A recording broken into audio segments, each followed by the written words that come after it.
By the rookie Emmanuel Agba. Looking to speed things up here, going with some tempo. They stay on the ground. Again, it's Ajayi. And he'll be taken down at the 46-yard line. And no move to get the offense off the field. They're going on 4th and 5. Wentz now to throw. And they hit him as he throws, as this one's going to go straight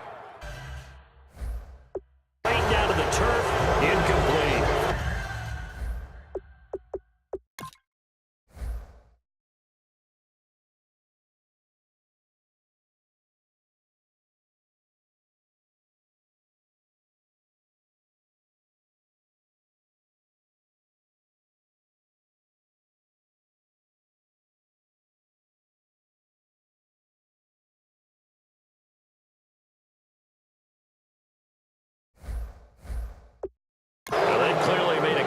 Decision here to be more aggressive in the late stages of this game here in the second half. And I get it. In this situation, if you want to be aggressive out in your midfield, you feel good about your defense maybe, or just, hey, I thought I had a proper play call. But how about the guys that just stopped them? How good do they feel right now? You want to go for it here? We shut you down. They're over on the bench right now feeling great. So that's the word from the referee. Neutral zone infraction, 5 yards.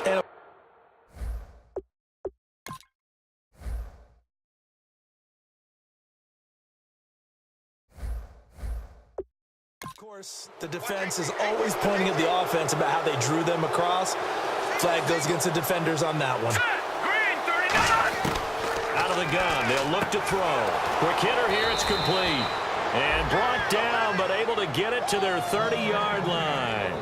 And after that completion, you can understand why so many teams in the league are emphasizing speed on defense at every position. The tight ends have created so many tough matchups now. If you can't run with a tight end as a linebacker, this is going to be the result every time. Back to throw now on 1st down. The throw to the left side, caught by Coleman. 7 yards, the pickup on the pitch and catch. And, boy, they had high praise for this rookie receiver when we asked the coaches about him, didn't they? They certainly did, and obviously they liked his measurables, otherwise they wouldn't have brought him onto the team. Height, weight, speed, all of that. But how about what they really said? Competitiveness. That's what they really liked about him. The way he goes after the football, competes for it, and decides when it's in the air, it's his and only his. And the defense with their backs against the wall a little bit here as the offense is in the red zone.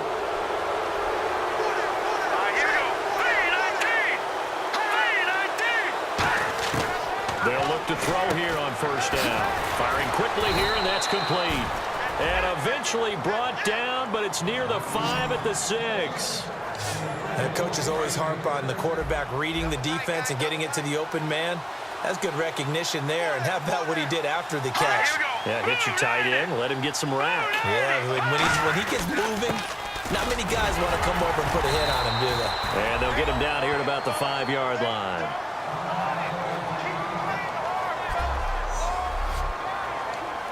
Try to get one more in here before the quarter breaks.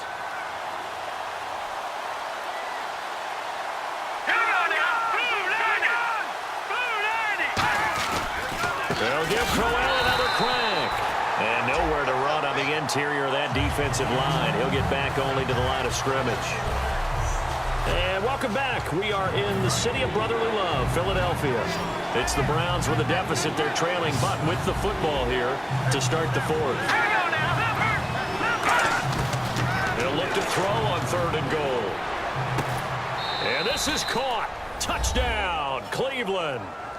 Their big tight end with his first career touchdown in his first career game. And the Browns are an extra point away from taking the lead in this game.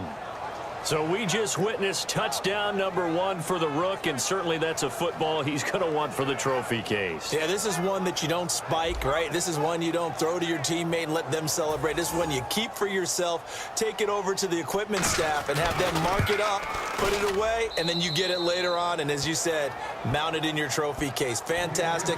Hopefully the first of many. A drive that time of 6 plays, and it's capped off by the Browns touchdown.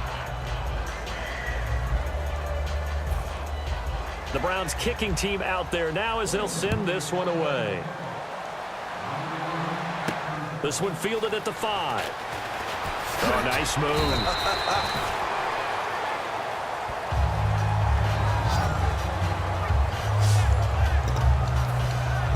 And now the Eagles offense back out onto the field.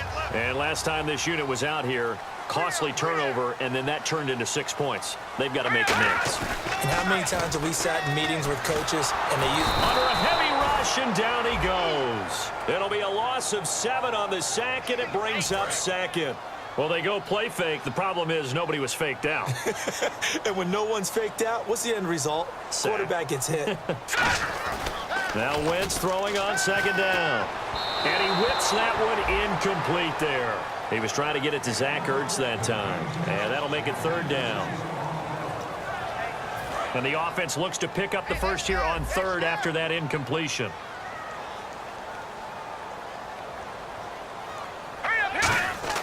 On 3rd and long, it's Wentz. And that is incomplete. Nelson Aguilar, the intended receiver. And it brings up 4th down. Here's Donnie Jones now. On presumably to punt, though he did complete a pass earlier.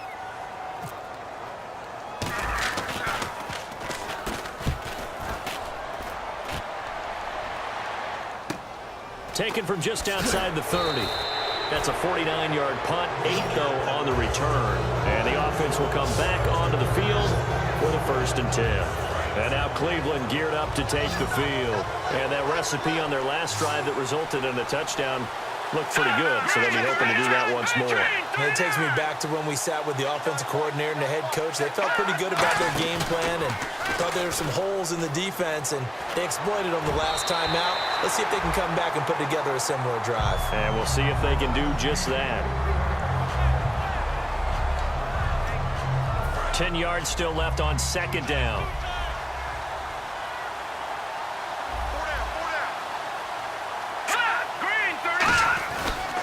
They'll run with Crowell. And he is met at the line of scrimmage, and he goes down right there. They'll lose a yard, and it brings up 3rd. Will the defense dial up the pressure? Let's see. 3rd and 11. And in this situation with a lead 4th quarter, they're liking keeping the ball on the ground, I'm sure. That's just smart football, but you know the defense has to know it as well. They've got to stop him. And he's going to be wrapped up and driven down. A first-time Pro Bowler from 2015, Fletcher Cox, in there to drop him with his first sack of 2016. And we say it all the time, have to be able to get rid of the ball sooner than that. You have to help your offensive line out. They're going to protect you as best they can. And if you're getting 3 to 5 seconds to throw the ball, they're doing a really nice job. But when you hold it and give up a sack, you're really almost discrediting their work. Carson Wentz, along with his offense, heading back out there for their next possession.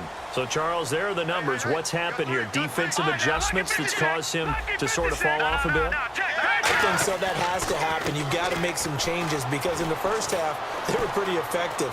But the second part is sometimes when you're doing really well, you get off your game a little bit. You get off the gas a little. You're like, okay, we've got this thing. And that's not necessarily the case. Maybe right now, someone just needs to tell a joke in the huddle, loosen things up, and get their big guy going again. They come out with 1 back and 3 tight ends. They run with Ajayi. And he's able to plow forward up to about the 29, just shy of the 30. And they're going to speed things up here. Wentz going to throw. Ertz over the middle. 2 yards is all they'll get on the completion. It's 4th down. 1 score down. Here we go. They're going to go for it here on 4th down. To throw, it's Wentz. And Jeffrey's got it. And he's got the first before he's brought down at the 39-yard line. On 1st down, Wentz. And, oh, a crusher there as it's intercepted. A great read, and it's picked off. And his crew will take over at their own 45-yard line. Now the Browns offense, they get ready to head back onto the field. And a tight game after punting last time. See if they can get something going on this drive.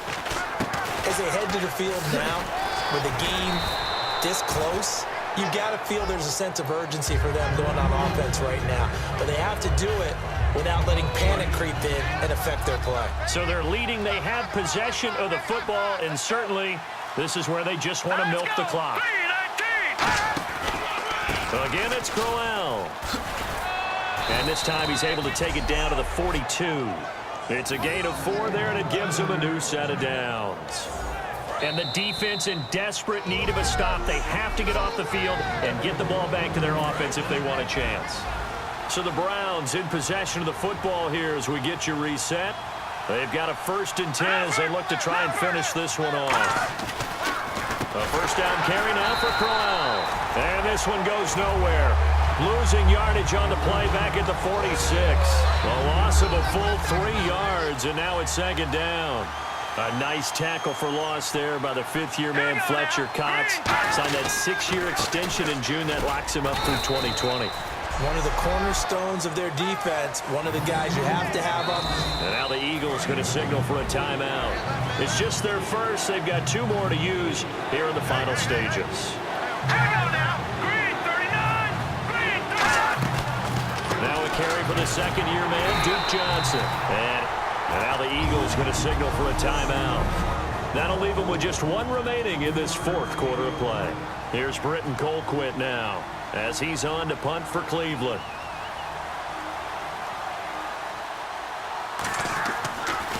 And he'll keep this one away from Sproles as this is angled toward the sideline. Jay Ajayi works his way back onto the field. And there are the numbers. Got off to that torrid hot start. We thought he was in for maybe a career day. Not the case. No doubt about it. It almost looks like a misprint after what we saw in the first half. But let's give a little bit of credit to the guys on the other side of the ball. They went in at halftime, made a few adjustments. And you know what else? They didn't lose their confidence in their ability to play. Because a lot of times you get beat down in the first half, it gets ugly in the second half.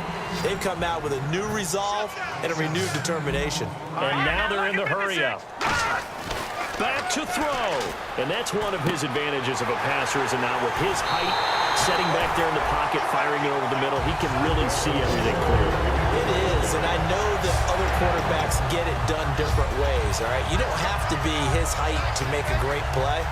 But what he does is he takes away having to make those slide steps in the pocket to find angles to throw the ball through. He just throws right over the top of it because he can see everything, and sometimes that saves time and gets the ball to a receiver quicker. He finds Aguilar over the middle, and he's brought down. It's a pickup of 19, and it'll be a Philadelphia first down. And now it looks like they're going to be in the hurry-up. He'll look to throw, and his throw here's incomplete. I hope I don't sound too rah-rah on that one, but that's the exact right throw. Either your receiver gets it or no one gets it. Give him a lot of credit for being really precise with it. Got rid of it. No one got it. They'll come out in the pistol. They'll look to throw. Over the middle to Smith. And brought down, but not before they're inside the 25. That one good for 16, and the drive will continue. And the offense moving quickly to the line. Back to throw. Jeffrey reels it in over the middle. And all the way down inside the 5 to the 4. Now hold everything here. We're going to get a timeout by the offense. That'll be their 3rd and final stoppage here as we step aside. So this game will come down to the right leg of Caleb Sturgis. And now a timeout called defensively by the Browns. It's just their first. They've got 2 more to use here in the final stages. So this game will come down to the right leg of Caleb Sturgis. Footing obviously an issue in the driving rain. This one for the win. Well, befitting a tight game like this, it all came down to the wire. But in the end, the field goal to win, it goes begging. Oh, man, that is a tough way to lose a football game. You put yourself in position, and you give yourself a chance, but it's just not meant to be.